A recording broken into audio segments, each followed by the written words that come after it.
পক্ষ থেকে আপনাদের জন্য ঈদের উপহার নিয়ে উনি আপনাদের মাঝে আসছেন। আপনারা আতাউরকে চেনেন না এরকম কেউ আছেন কি? সবাই চেনেন তো? আপনারা সবাই জানেন যে আতাউরের বাবা মারা গেছেন, তাই না? ওনার মূল উদ্দেশ্যটা হচ্ছে যে ওনার বাবা মারা গেছে, তার জন্য আপনারা খাস দিলে দোয়া করবেন আল্লাহ তাআলা যেন তাকে জান্নাতবাসী করে। সেই সাথে সে যে ব্যবসাটা পরিচালনা করে, যেখানে আগামীতে আজকে মনে করেন আপনাদের এখানে যে যতজনকে দিতে পারছে, আগামীতে যেন আরো 3 ডবল মানুষকে দিতে পারে। এই জন্য আল্লাহ তাআলা যেন তার ব্যবসায় বরকত দান করে, এই জন্য আপনারা দোয়া করবেন।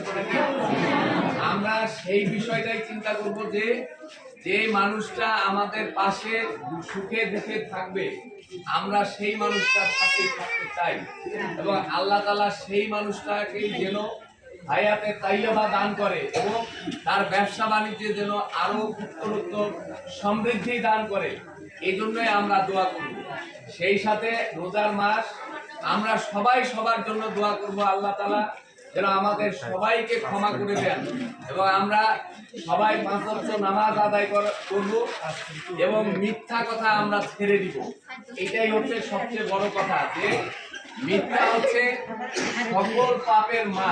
ডায়াবেটিস যেমন সকল রোগের মা, মিথ্যা হচ্ছে সকল পাপের মা। যত মিথ্যা বলবেন তত আপনার জন্য ধ্বংস কিন্তু অনেক আসবে। যাই হোক, আমি কথা বাড়াবো না।